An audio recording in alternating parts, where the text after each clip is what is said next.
As you might be aware, folks, our national debt is tracking towards $1 trillion. Well, to show the size, the enormity of this American bill, it'll add at least $3.3 trillion to America's debt.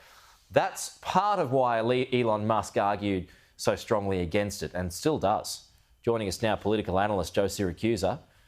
Good to see you this morning, Joe. So what are your thoughts on the big, beautiful bill? Good morning, Pete. Well, it's big and beautiful to Donald Trump and to his MAGA following. Look, the bill is all about continuing the cut in taxes. That is relief for a lot of Americans, particularly at the upper end. They get to keep their tax dollars.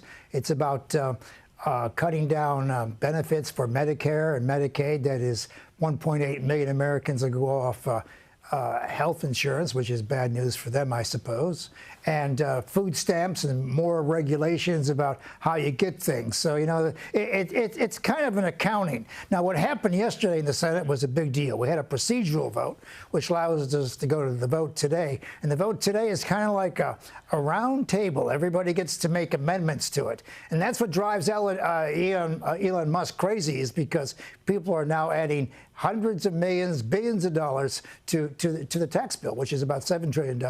And so he's saying, look, this is not a good idea. And a lot of them, a lot of Republicans regard adding to the debt as a very serious problem. In fact, that was the basis of the revolt about 10, 15 years ago in the party.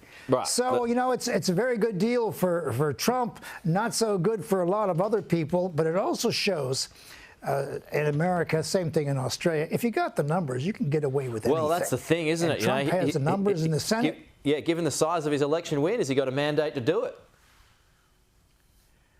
Well, he's got the numbers. You know, Pete, 90 million Americans didn't vote the last time around.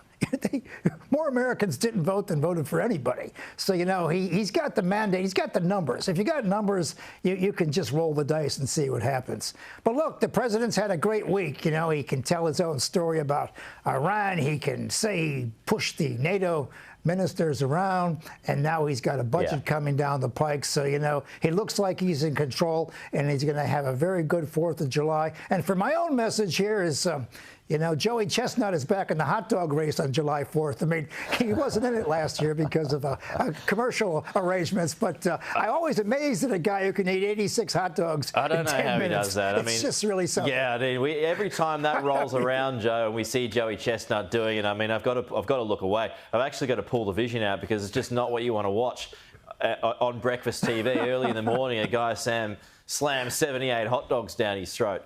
But somehow he's an icon. He's a national icon. Well, I'll tell you what, if I used to go to the ballpark and have 2 hot dogs, and I was full. What this guy does for a living just beggars belief. I don't know how his heart's still going, but anyway, there you have it. Now, just a final one on your thoughts on Iran, because there's been so much that's happened since we last spoke, Joe, so we're just backing up to last week. There's obliteration in one corner, there's mere damage on another corner. Now you've got the International Nuclear Agency, or a version of it, saying overnight that you know, its nuclear program will be back on track, or at least attempted to, in the space of a few months. So it wasn't obliterated. I mean, no one really knows, but what are your thoughts on where this is heading? Well, Pete, I've seen a lot of bombing surveys in my lifetime. I've seen all the intelligence reports. The president is talking about an initial after-bombing assessment.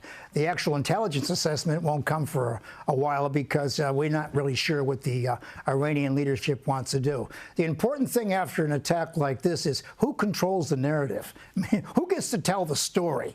Now, we know that he didn't kill everybody there, and you can't unlearn how to make a nuclear weapon. And keep in mind that Iran could always get an off-the-shelf weapon from the old AQ Khan network in Pakistan, which used to have one-stop shopping for nuclear weapons. So you could buy them that way. But the president wants to tell this story now. I mean, we all know what happened. Is he killed the janitors in the building. He collapsed the mountain, and he filled the shafts and all that kind of stuff. But you need people on the ground to see what's happening. I know the IAEA chief Grossi has said that the Iranians can come back in a short period of time. That is true. But once you start seeing B-2 bombers over your skies, you're going to think very carefully about what you do next. Yeah, and if you don't, that's a good point. if you don't, the people will show you the door. Yeah, I think that's a really good point. I mean, taking out, the expertise, and then, I mean, there's clearly damage done. And if they try and get things going again, yeah, a good point. That fine aircraft will be right back